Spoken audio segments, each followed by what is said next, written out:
Welcome to another Was It Woke video. So today's film in focus is Captain America: Brave New World. There's a fair bit to talk about with this film when it comes to its wokeness, obviously the lead up to it and the fact that it is now Sam Wilson as Captain America as opposed to Steve Rogers, some racial things going on there.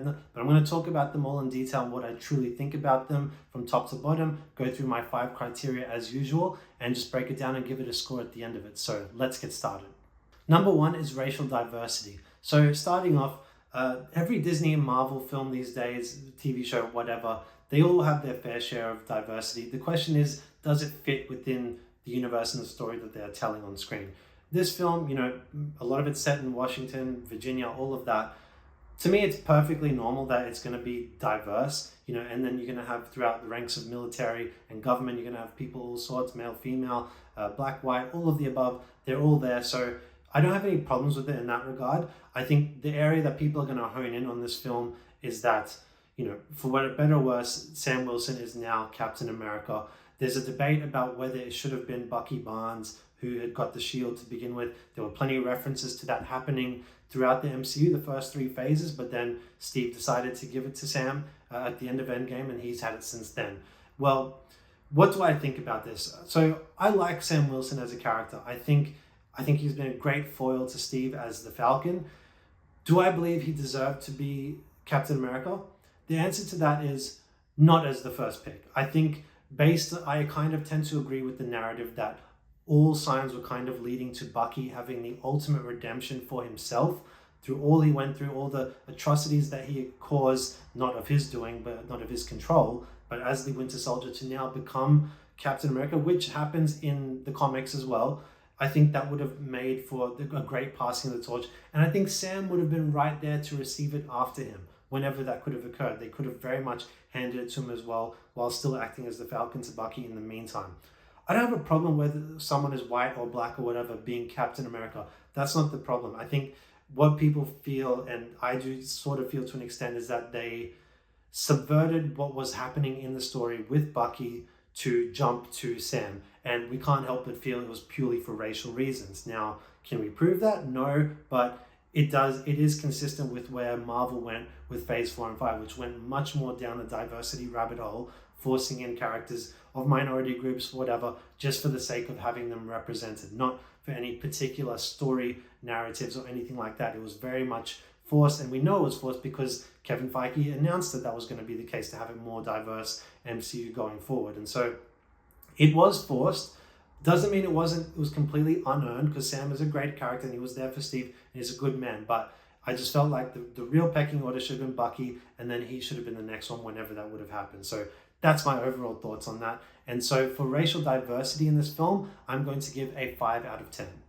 Number 2 is LGBTQ representation. This is a nice and easy one. There was none in this film whatsoever. And as I have to always repeat, just because if there was some doesn't mean it would be woke, but it's all about how it's handled. But there was none here, so nothing to handle or deal with at all. So just an easy 0 out of 10.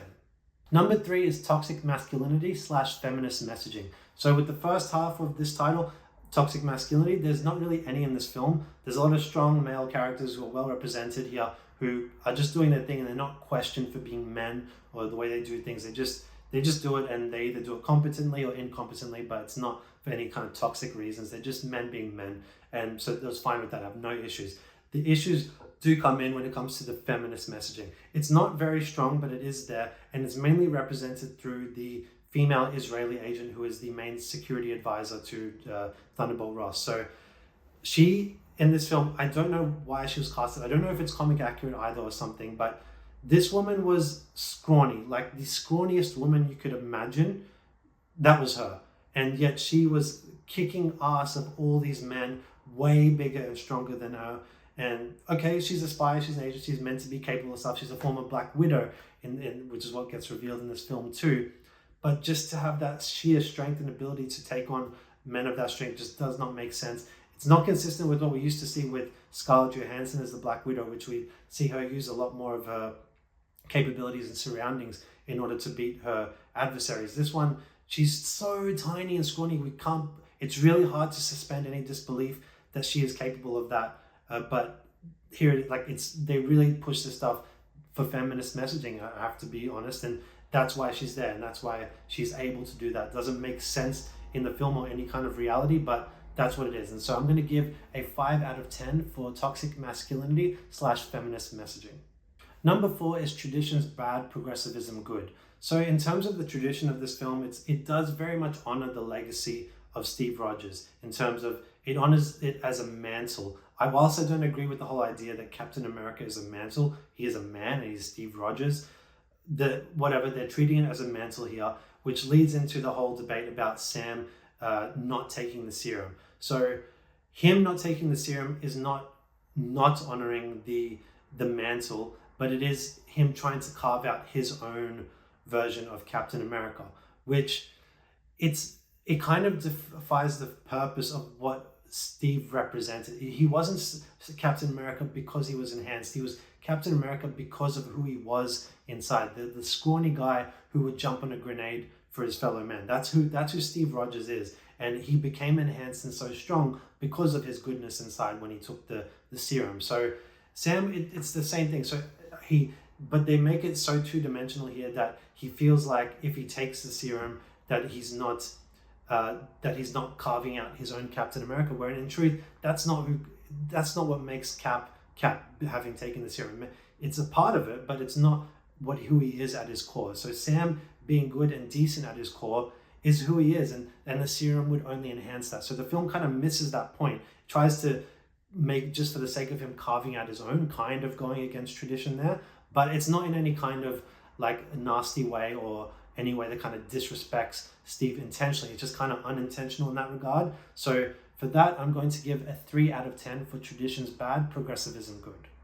The 5th and final criteria is anti-capitalism / pro-socialism. So whilst the film doesn't really reference either of those things, what I will talk about more related to that is the handling of kind of the image of the USA on the global scale with what's happening in the events of this film. So you've got President Ross, who's trying to negotiate this treaty with other countries, and he's being undermined by Samuel Stearns, who's, doing all this stuff to him and poking at him basically, and it's affecting his ability to, get these treaties signed and all of that. And it does kind of talk about the idea of American expansionism, who are just trying to expand into that ocean to claim the adamantium and is trying to negotiate that treaty.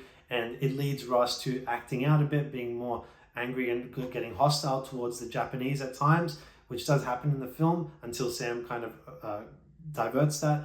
But speaking more specifically about Ross and how he pertains to this film. So there was very much easy ground for his character to be portrayed as an allegory for Donald Trump. Whatever you think about Donald Trump, I'm not going to get into that today, but very easily they could have gone down that rabbit hole of making him the caricature that people believe some people believe Donald Trump to be. Even being read to that point kind of would have been a funny little nod in that direction. But look, I feel they steered clear of that for the most part. They didn't really, if there was, it probably happened in the original shoots of the film, but then they erased them when they saw things happening in the real world that might not have reflected too kindly if they did that in the final product of this film. So yeah, I think they did a decent job of steering clear of that for the most part, and I think Ross can very much just be interpreted as his own man rather than as any kind of direct allegory towards Trump or any other politician.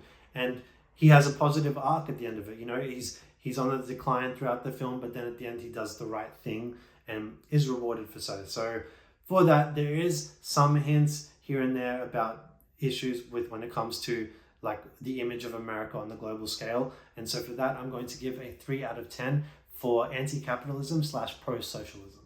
And so the total of those 5 criteria equals 16. We take that 16 and we divide it by the 5 criteria, and that equals 3.2, which falls well within the a little woke category. Which I think is a fair assessment for the most part, because there are definitely woke aspects to this film, and you could say are even baked into its existence in the first place with making Sam the new Captain America. But for the most part, the plot of the film is not really affected by it. It is very much more to do with what was baked in to begin with, and just sort of pepperings of it here and there with the female Israeli agent and things like that. So it's not, if you're concerned about this film having kind of any wokeness that would be of an issue to a children consuming it, you don't have anything to worry about in that regard. The film is completely safe for child's consumption It just would come down to your own sensitivities. If you're just fed up with wokeness in general, you'd probably decide to steer clear of this film. As for enjoying it, like you could just go to enjoy this film, wokeness aside. I would kind of lightly recommend it, but for the most part, it's a very mid film, and yeah, it's very light on the wokeness, so nothing much really to be worried about there. So there you have it, guys. Captain America Brave New World is a little woke, kind of predictable from that part, what I thought it would be. Before seeing the film, it kind of panned out exactly as I thought it would be in that regard. But yeah, what did you guys think? I'd love to hear in the comment section below. Did you think it was more woke than I did, or less? Whatever it is, I want to hear it all. Please give this video a like and subscribe to my channel, and we'll talk to you next time. Bye.